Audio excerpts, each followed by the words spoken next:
Hi అండి, నేను అయితే సాంబార్ పెడుతున్నాను. ఇందులో అయితే ఆయిల్ వేసుకున్నాను.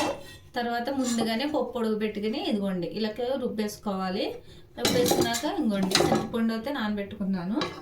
ఇంకోండి తాలింపు సరుకులు అంటే ఏమేమి కావాలో ఈ జీలకర్ర, ఆవాలు, శనగపప్పు, ఎల్లుల్లిపాయ, ఎండుమిరపకాయలు, అలాగే కొంచెం మెంతులు కూడా, ఇంకోండి మునక్కాయలు, క్యారెట్, బీన్స్, టమాటీ, పచ్చిమిరపకాయలు, ఆనపకాయ, ఉల్లిపాయ, కరివేపాకు, కొత్తిమీర ఇదిగోండి. ఇప్పుడు వేసుకున్న పట్టి ఇంకోండి ఇవన్నీ ముందుగా ఆయిల్ వేడి దాంట్లో వేసుకోవాలి. మెంతులు అయితే కొంచెం వేసుకోవాలండి, ఎక్కువ వేసుకోకూడదు, చేదు వస్తుంది. ఇప్పుడు వేసుకొని కదా ఒక్కొక్కటి మనకు కావాలి వేసుకోవాలి.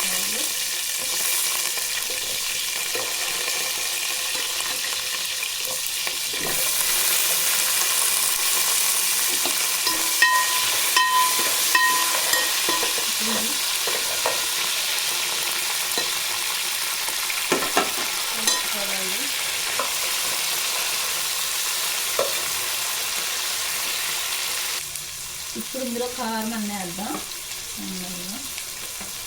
కారం వేసాను, పసుపు,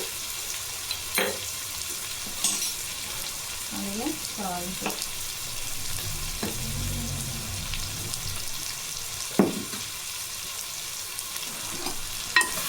అంటే మొక్కకి ఉప్పు కారం కూడా బాగా పట్టుకోవాలి కదా, అందుకనే వేగుతున్నప్పుడు వేసుకోవాలి.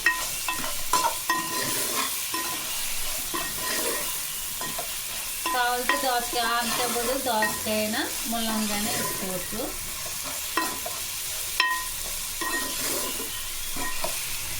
ఎక్కువ మా సైడ్ వాళ్ళు వస్తే ఆంటీ ఎక్కువ వేస్తారు. ఇప్పుడు చింతపండు ఇలా కలుపుకున్నది ఇందులో ఉప్పు పడకుండా వడగొట్టుకోవాలి. పప్పులు వేసేసుకోవాలి.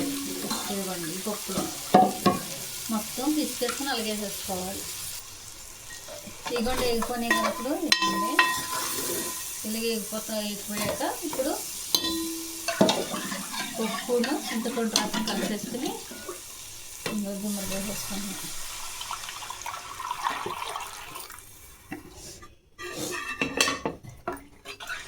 కొంచెం సేపు మరగనివ్వాలి. మూత పెట్టేస్తా. ఇప్పుడు కొంచెం కొత్తిమీర వేసుకుని మూత పెట్టేస్తే మరగనివ్వాలి చిన్న మంట మీద. ఒకసారి తీసి ఇదిగోండి ఇలా వస్తుంది కదా, ఈ పొంగు ఎప్పుడైనా సరే కింద వేస్ట్ అవనివ్వకూడదు. ఈ పొంగులోనే టేస్ట్ అన్నది ఉంటుంది. ఒకసారి ఉప్పు చూసేస్తే